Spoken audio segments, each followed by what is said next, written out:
Anyways. First podcast in person. Yeah, dude. This is only like the third video actually on our channel though of us the only maybe second. Because the only one I can think of is our top 10 video games. Yep. That's the only one I can think of. Well, it doesn't help that I live 2 hours away, so That's it makes true. things a pain in the ass. Exactly. Yeah. But, yep. So we are talking about the classic, the OG, the legendary Call of Duty World at War.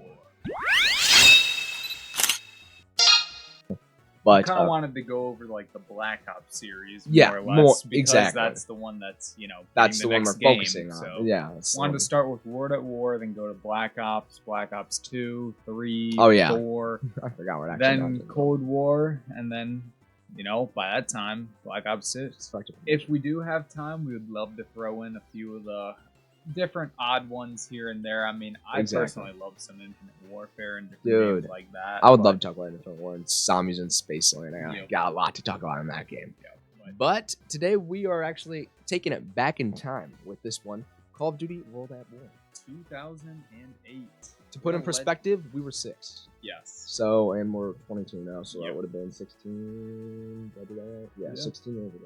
But it was easily, heck, I played the absolute crap out of World at War. I wasn't there during the release. Oh, dude, dude. I remember I was there with my bib, and I was playing World at War, dude. Oh, yeah, on the day it released. Yeah, I was actually waiting out by GameStop. Yeah, of course. At midnight. Your parents tried, they were like a trash can, but you crawled your way out. Exactly. They were like, Riley, you can't do it. You're only 6. But I was like, screw you, Mom. I'm going to get World at War. Funny you say that. No, I literally, growing up, I couldn't get rated M games, obviously, because as well as I.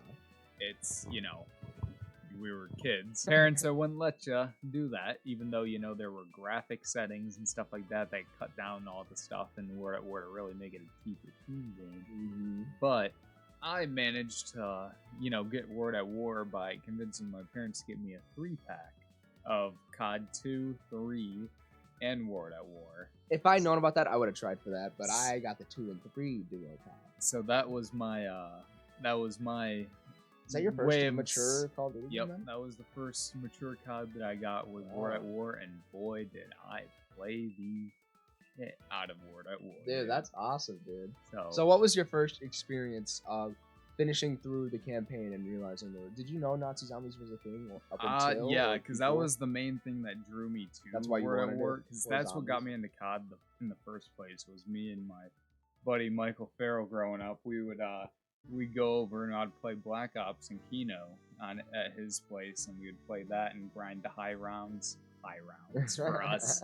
But that was what got me into the game, and then from there it was basically just going and finding a game that had zombies in it, because I just loved the zombies mode, because I'd play it on my iPod with the World at War iPod. That, dude. You got me onto that. I remember it was like $7 in that. It was like one of those expensive apps, so you're like, dang, $7, but it was worth it. Like back then, if a game was $7, it was actually worth it. Nowadays, you got to do your research. Don't just buy a $7 game without. Yeah, well, it doesn't help that all mobile games are just filled with microtransactions.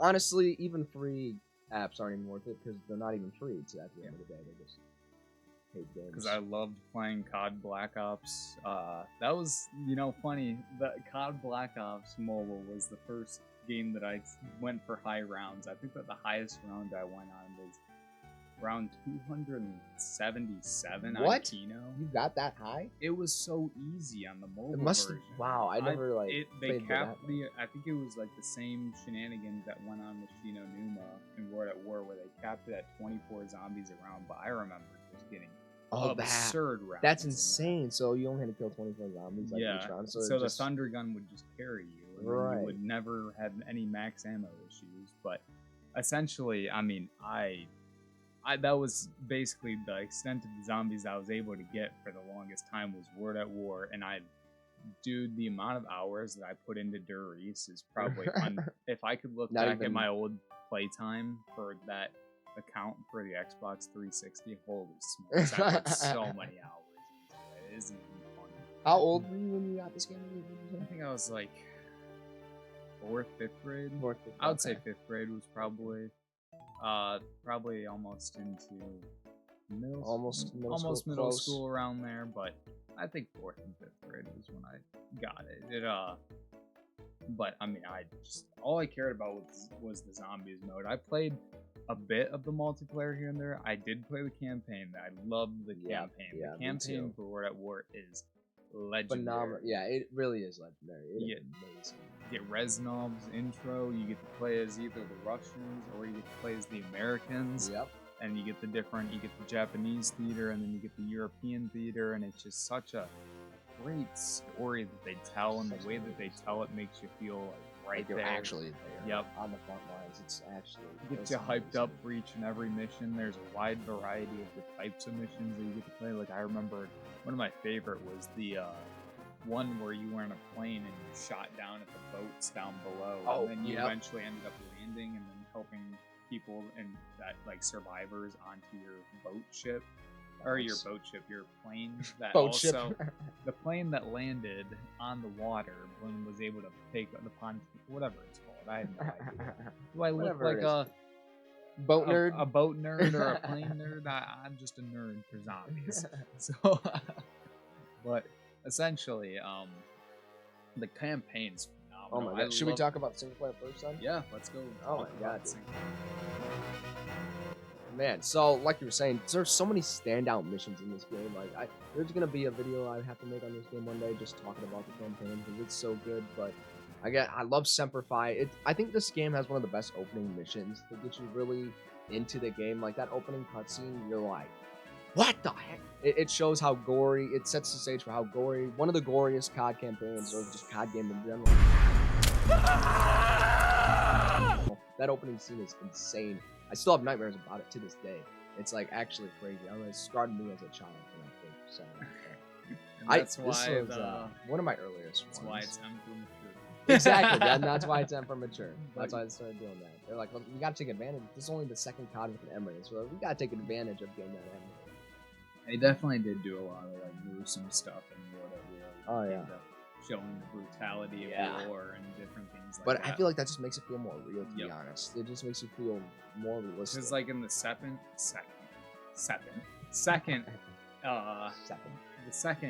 campaign and that you play as the Americans, I believe that you are like in the you're in the jungle, and then they booby trap you're fallen like a fallen American plane, so you're going to check for survivors, but they just booby trapped it. That's and then right. They launched an ambush. Dude, the ambushes in this game are crazy. Yep, like, they got like the I love them so rushing much. And that stuff where they'll just like they're hiding in the bushes. It makes you in every mission be like looking in the bushes. Yeah, like I swear that opening mission when you're walking through the woods. I don't know if it's the opening. It's one of the earlier missions. You're walking through the woods, and then they just jump out from the woods, and then you have to like hide by this like log cabin thing or whatever.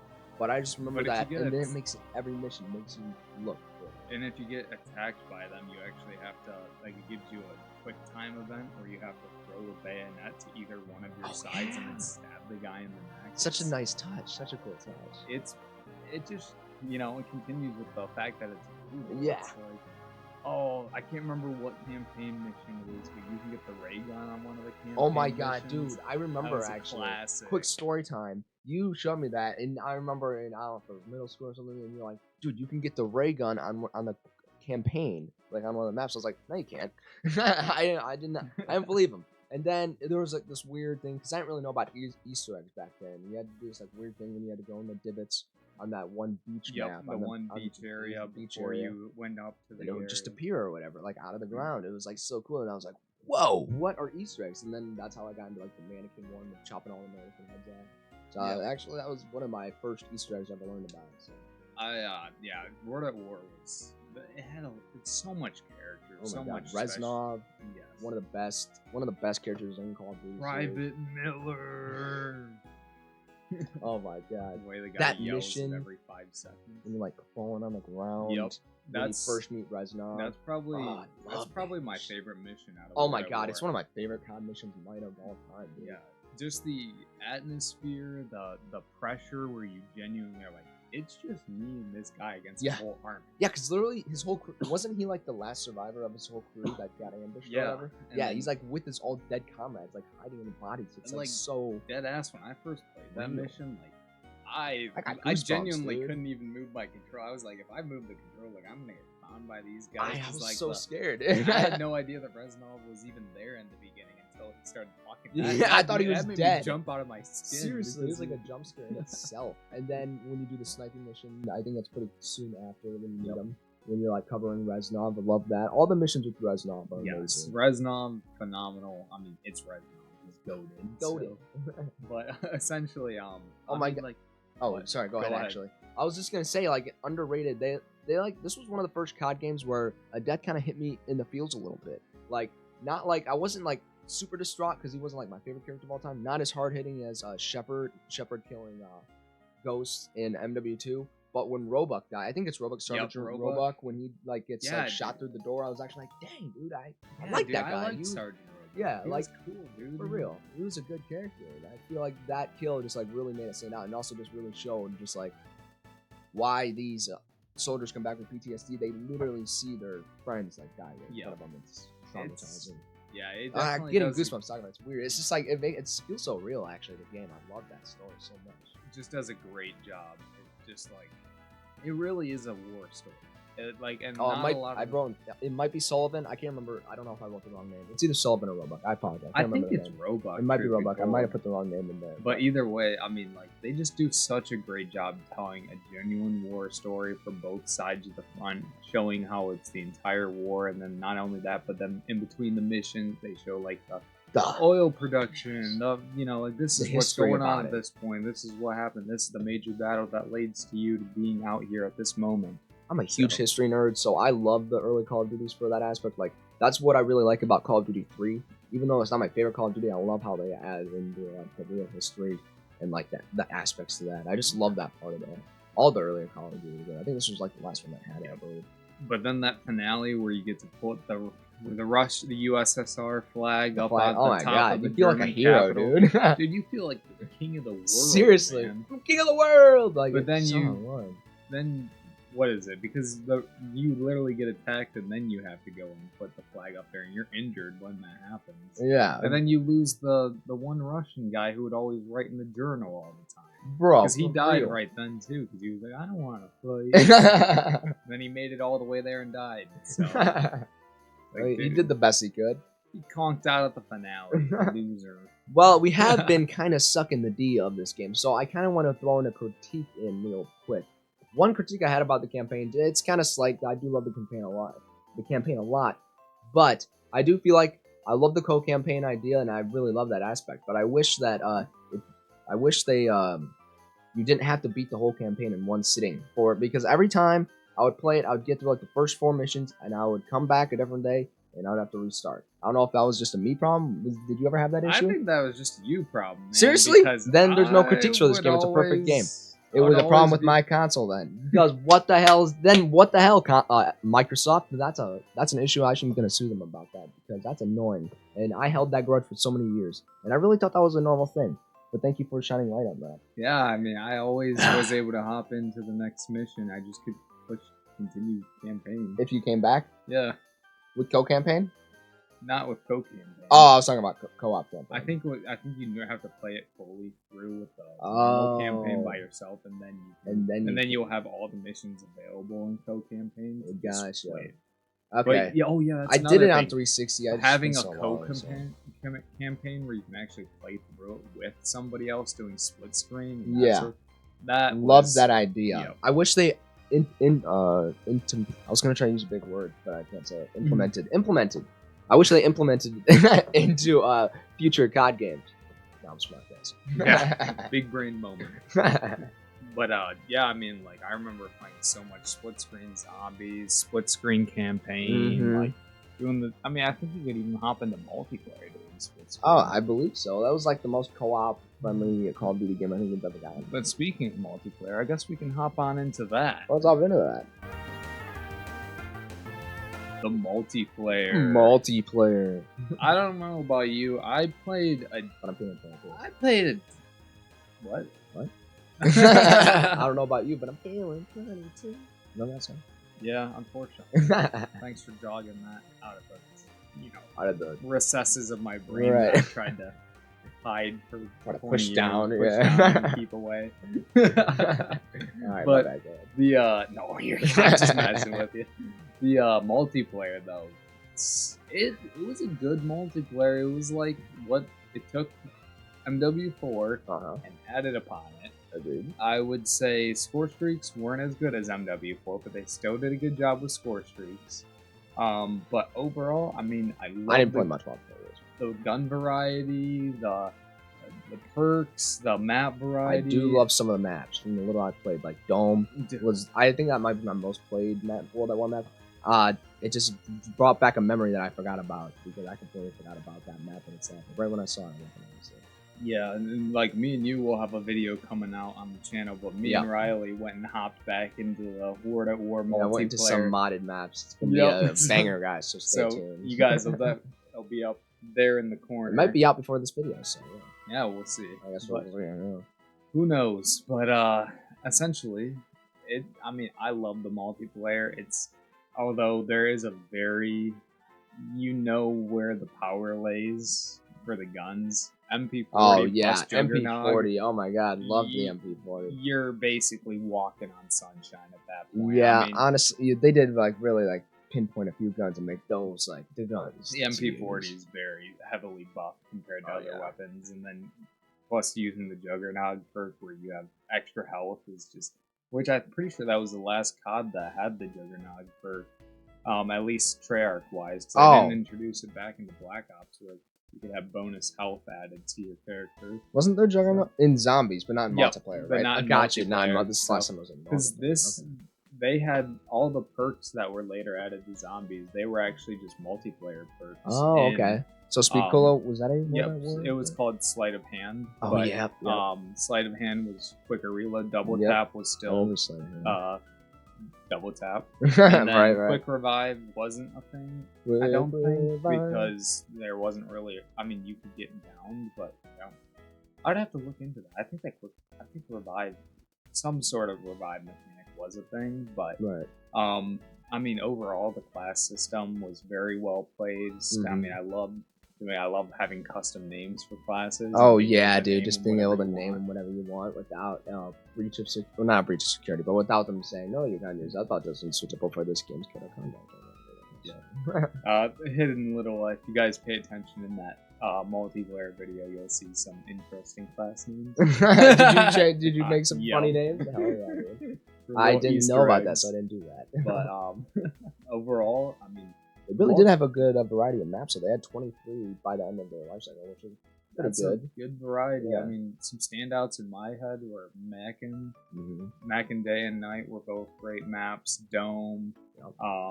What was Asylum. Asylum. That was a DLC map, and then there was the one carrier map where you were on a ship carrier. That one was a lot of fun. What's the one when I think it's right out of the campaign, but it's like the Japanese trees, or it just feels very. There's one in an Imperial Castle that was a really good one. I love that one. I might be thinking of that one actually. There was one in there was the Cliff Ledge, which is the one I think you're talking about. That one was very jungly. Okay, yeah, that could be it too. Took place in the Imperial side of things, but I mean, there's a lot of great maps in this game. Phenomenal maps. Airfield was a classic. Oh my god, yeah, Airfield. I forgot about that one. That's where you had Nacht Der Untoten literally smack dab in the middle of the map. Oh really? Yep. In case anybody didn't know that, the multiplayer map. Pretty much because that's how Zombies maps were at the time. They were just redone versions of the multiplayer maps. I like that though. Did a new fresh code on that they did things. There's one of the maps in DLC 4. I think it's called Factory, but it's essentially Durice. Oh, okay. Play through that. I can't remember what multiplayer map in DLC. They had a big bridge, but I can't remember the name. If you guys remember the name of the map that Numa was originally based on the multiplayer map, put it in the comments below. But I believe it had a big bridge on it. But honestly, it was a lot of fun. They had prestiging and all that stuff. What was your favorite weapon? M1 Grand. I forgot about that M1 Grand. I love that weapon as well. MP40 though. I just love that weapon. It was so good. The satisfying ray gun. The ping that you'd get from the M1 Grand. Oh my god. Dude, I love the M1 Grands and all the older Call of Duty. It was like a staple for many years. It was like in every Call of Duty for a few. But overall, I mean, there were 65 levels too. Remember we were talking about that during the when we were filming the video because Taylor he was pretty sure it was 50. Yep, 55 is the normal nowadays that you can level up to, I believe. But then I wouldn't have known unless I had done research. But yeah, I had done research that day, so I knew it was. Like 65. I found out that's because pretty I big for. it, so. Yeah, Taylor reached it, but you were cheating. Don't act like you were. Like... I wasn't cheating. I was using my resources. Right, we were using our resources. I was playing the way of the game intended. For every kill, getting in a leveling up. In a modded map. In a modded map. It's just the way of the game intended. Exactly. The developers were definitely thinking that. Oh, bar. That's another good. I like the bar a lot. The BAR was the legendary. I love the bar. Thompson was another great gun. The MG42. So many great guns. The creative class. You love the creative class. Yep. In that game. The creative class is great. The snipers were pretty hit or miss. Just agreed. the hit detection is really iffy with the snipers in that game. That's the issue. Like, I was struggling to snipe to save my life the other day because like the reticle would be right on them and then it would miss. Yeah, and it's like, what the heck? And imagining playing World at War as your first Call of Duty on PC with no mouse and then trying to snipe, like, that's hard, bro. I mean, you kind of did it to yourself without the mouse. I did it to myself, exactly, but it's hard. Yes, it is. It'd make you a gamer, though. Hard doing that. That's true. That is true. Mouse is on my wish list. But, I forgot about... Was this the first game that had Overkill, or was that in Modern Warfare? I don't know if Overkill was in MW or not. I'm not sure, but Overkill I did like that. Overkill having two primary weapons.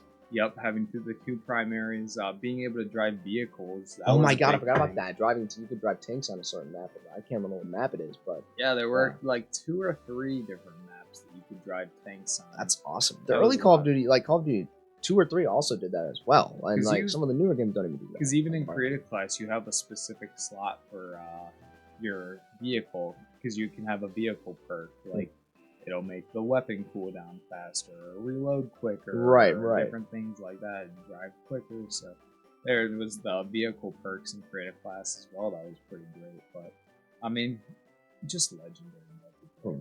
It honestly, like, this game is goated. Like, there isn't like the single player's fire, the multiplayer's fire, and now I think we should get into zombies. But I just always like mentioning this because I thought it was so cool back then how you couldn't unlock Nazi zombies until you beat the campaign all the way through. I just like that aspect, even though some people might not. I like that aspect. I think it's cool. It's like a reward for beating the whole campaign, you know? It's like, oh, sweet, you beat the whole campaign? Now here, take some Nazi zombies. And it's one of the best ideas they ever did because now it's a staple in the Call of Duty series. Yeah, I mean, starting off with the good old classic Nacht Der Untoten. Oh my god. Absolutely legendary map. I mean, the atmosphere, the moment you spawn in with that laugh in the background. Oh my god. You've heard it probably from every YouTuber, but it's iconic. It's so good. I remember sets the stage so well. Going after playing the Nacht and for like the first couple of times, I remember going up to my mom's family's, like where my grandma lives and everything like that, and because it was out in the woods and out in the fields, and it would fog at night. And there was always just a lamppost out in the distance, and I just could always visualize. I remember having nightmares of zombies coming out in the distance, and what am I gonna do? Barricade everything up, and then I gotta fight them off. You gotta get your hammer and start palleting up the windows. Get the windows up and going. But that was just one of, like, having that, and then just the pure aesthetics of that. Dude, oh my god, the adrenaline you get from just, like, especially if you get far in that, like, dude, it's so terrifying because it's such a confined map, especially if you don't open up the upstairs, you know, like, it's such a great it's so good. It's bare bones, but bare bones in the best best way possible. It was the first Call of Duty map, so we got to give it a little slack because it's the first Call of Duty map. It also introduced mystery box, which is a staple now. It also introduced the classic YouTube video of how to get the mystery box every single time method that was filled YouTube pages. Oh, really? Oh, that's how that started? Yeah. How to get the Ray box every time, dude. You gotta go shoot this, do a 360. Yep, shoot the box 3 times. I guarantee you, I guarantee you. 80% of those were. 99% of the time, the ray gun will appear. I guarantee. If you guys want to see our methods, go check out the video.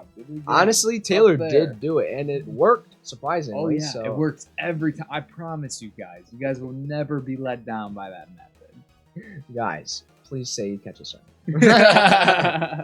But essentially, Nacht Der Untoten, absolute staple. Of course. I mean, there's no. We could talk about it all day. Yeah, exactly. But we should move on to. Should move on to the good old Verruckt. Verruckt. All right, this is probably my least played out of the four. I the Riese and Nacht Der Untoten and Asylum, right? Or, yep. Numa.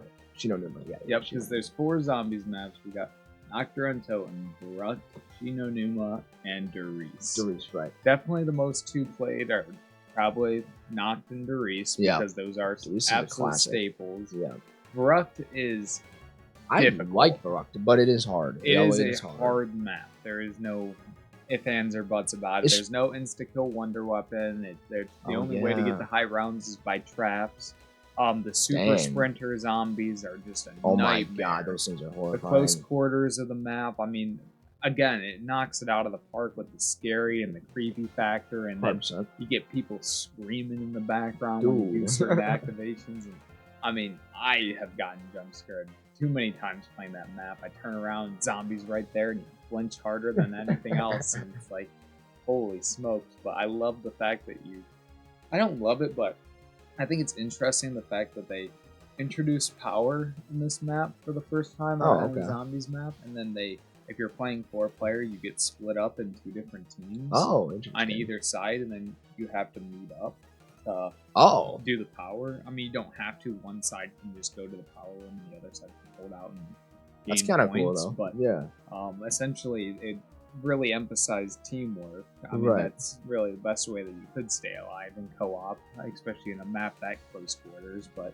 I mean, Zombies Verruckt, it's classic. It's a legendary. It's a classic map. Introduced the Zombies song for a hidden Easter egg song for the first time. Go and flush the toilet 3 times, and you get a banger of a song. Little Easter eggs for all you young ones out there that don't know about it. Yeah, but overall, just absolutely legendary. What do you think about Numa, the next one? Numa. Okay, I was gonna ask you, that's the swamp one where you're like in like that hay? Yep. Okay, I actually really love that map. That map terrifies me just because, again, it's World at War, so all of them kind of terrify me a little bit. But the aesthetic to War, it's so nitty and gritty that it's hard not to have it be creepy and just. And I like being confined in that like that hay shack or whatever. Yeah. I like the setting of the shack. It's cool. It's not just like a wood shack. It's like, I don't know what it is, if it's made out of hay or wood. Yeah, it's like a barn or something. Yeah, a barn like or something. But I like it a lot. And you can go in the basement, and there's a couple floors, so it's not huge or anything.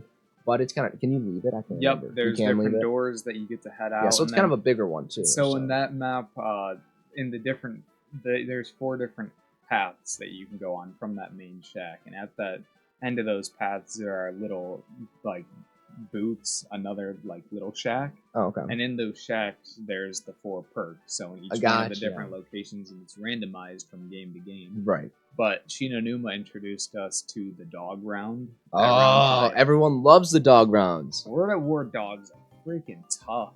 They are, bro. They are tough. Seriously. And then introduced the Wonder Walk.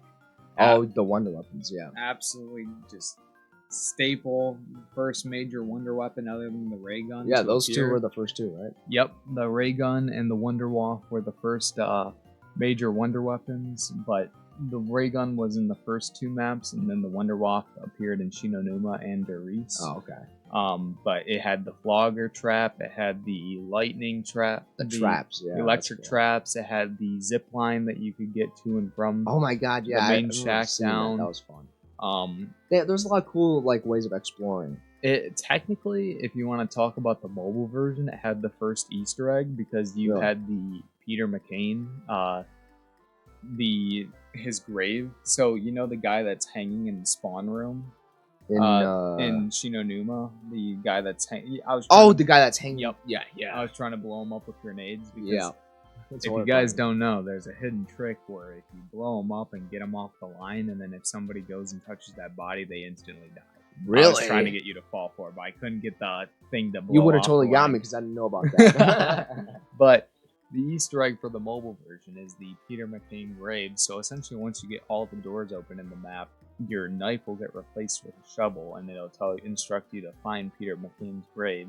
So then you have to look around the map and search for it, and once you find it and unbury it, you get a free Wonder Wall. Oh, that's cool. I love Easter eggs like that. That's cool that they added that in an iOS game. Yep, Like, that's really cool. Speaking of another thing with the iOS, and I didn't mention this with Nacht, but they actually have a tutorial, and this is what got me as a kid, because there's no... Throughout zombies, they don't really show anybody getting turned into a zombie. It's either you are a zombie or you're not a zombie. Right. But in the tutorial for Nacht Der Untoten, Richtofen is down, and he's basically instructing you, hey, do this, do that, showing you the basics. But then at the very end of it, he actually turns into a zombie right in front of you. Dang, so you actually see the transformation? Yeah, you see the transformation, and then he tries to attack you and kill you. Dang, and that's in iOS? Yep, that's the tutorial for the iOS, is it ends once you kill Richtofen. Jeez. So... that freaked me out as a kid, Yeah, because I hadn't seen anybody actually turn into a zombie before, and that's like the first time that it actually was shown. They don't show it very often either in zombies. Yeah, no. But back to Numa, I mean, like, the high rounds on this map for the history of zombies, the high rounds, you can get to like round, I think the record now is somewhere in round 10,000. Oh my god, so this is an easier map you can it's basically broken because you only have 24 zombies per round. That's it takes 2 Wonder Walk shots to take them out. Right. And then you get a dog round every so honestly round. Just depends on how much time you put into it. It really just depends on how much time you can put into it and how long your game can go without crashing. Yeah. So, but yeah, I mean, you have so many ways to get high rounds in that game between the traps, the Wonder Walk, it's just a phenomenal high round map. The fact that it's broken, which they fixed it in Reese, so Reese doesn't have that ability to get to such absurd high rounds. But honestly, the high round for Numa, it's insane. Legendary. Yeah, that's insane. Whoever put 10,000 rounds into that, props to you. That's I don't know. I couldn't do that. But the final map for zombies. Wait, so what am I missing? Oh, Reese, right? Reese. Yes, Reese. You have more. I thought we talked about that one, yeah. But nope, we have not. You remember this one quite a bit. That's I remember actually Numa more, but Reese, I played this one a little bit. That's the one when you like spawn like in with the like right outside the teleporter. Yeah, the teleporter. That's what it's called. It's the map. I didn't think the teleporter was in a World at War game, but I guess it was in World at War.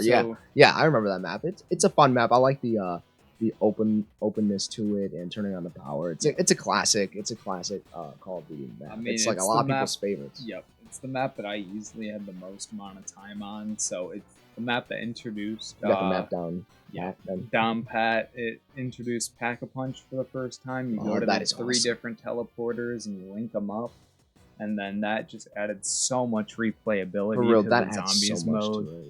You had the return of the perks. You had the introduction of the Bowie knife for the first time in that map. Upgraded melee weapons. So that was kind of like the main point strat, was get the Bowie knife, zombies, and then you had dog rounds every 5 rounds. You had the electric trap. You had the Wonder Wall, which is a classic, of course. Were traps in later Call of Duty? Yep. It just depended on the map. But overall, I mean, it had pretty much all the staples that you'd come to know about any zombies map. It was having the introduction of Pack-a-Punch. That's a huge thing. Yeah. The staple, the groundbreaking map. And now that you say that, like connecting the three teleporters or whatever, and make it, that's such a cool, and that, you're right when you said it makes it so replayability, because that's probably why a lot of people go to it, because it's just like such an I don't know, I feel like that one is the most replayable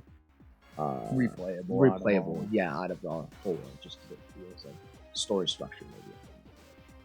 Overall, I mean, I have put so many hours after Riese and trying to get high rounds. I think the highest round out of the time was like 50. Gotcha. But that's still probably better than mine. Catwalk strategy, that was before I knew about training Oh, or anything like that. So you go up by the teleporter in the way back, head up to the catwalk, get a group of 4 people, and you hang up there and just have a good time killing zombies. That's all it really is. And, that's a vibe. You got all the radios to tell the secret message of the map. You got the hidden Easter egg song. I mean, it's just legendary. So it's easily one of my top 5 favorite maps, just with how much time and nostalgia I have for it. But that's a great pick. That's a iconic Call of Duty match. So I didn't even talk about my favorite. Dude.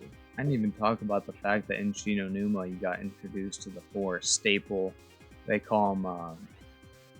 Well, you have the Primus, and then you have the Ultimus, and this is the introduction of the Ultimus 4 characters, the main 4 characters of the Zombies crew. Yep. Where you got Takio, Tank MC, Rick Coffin, and good old Nikolai.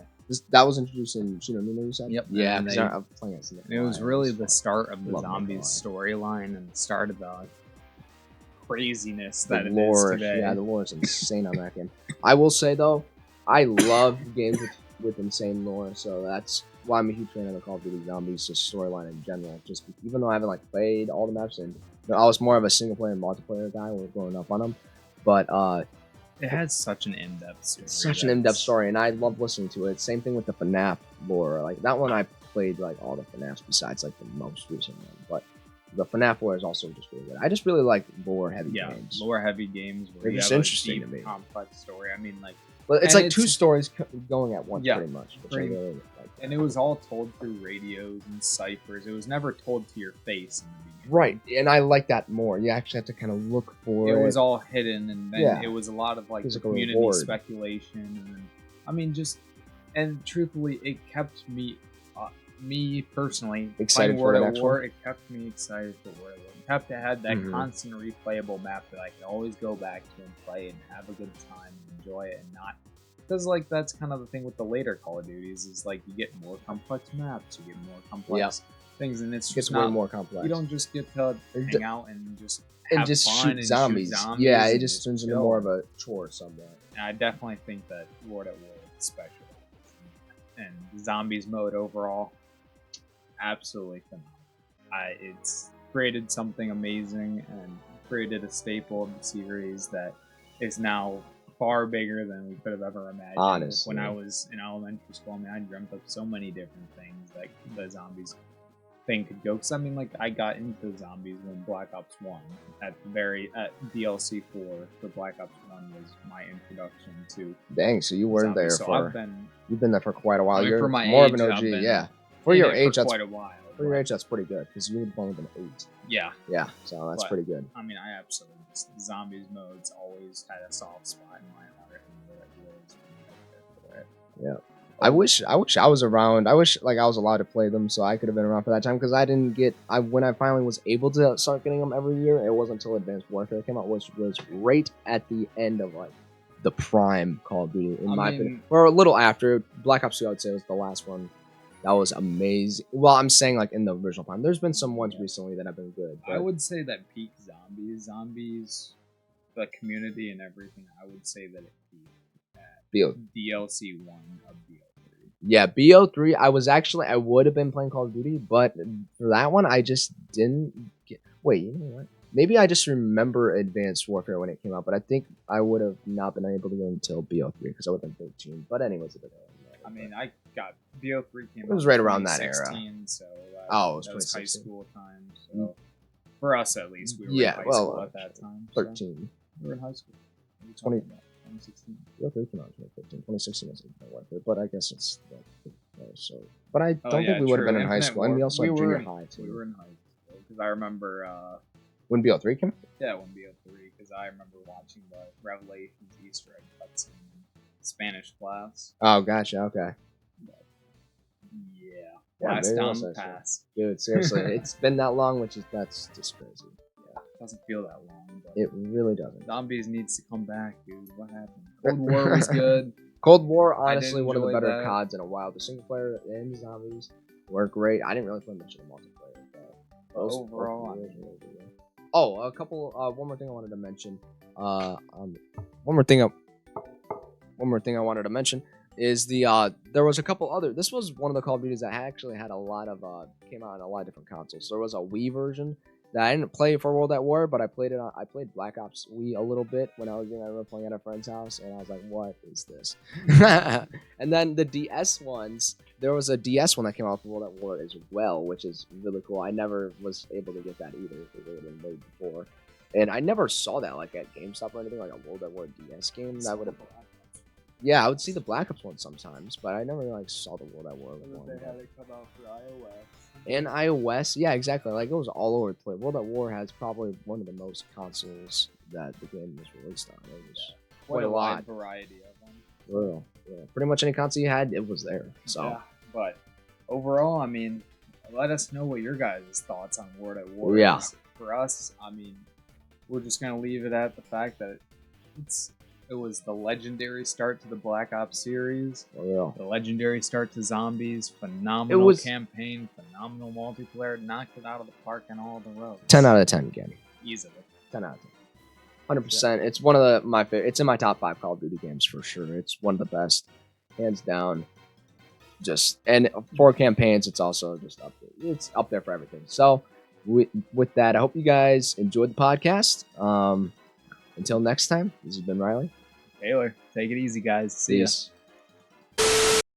Like and subscribe. Like and subscribe if you haven't already. Love you!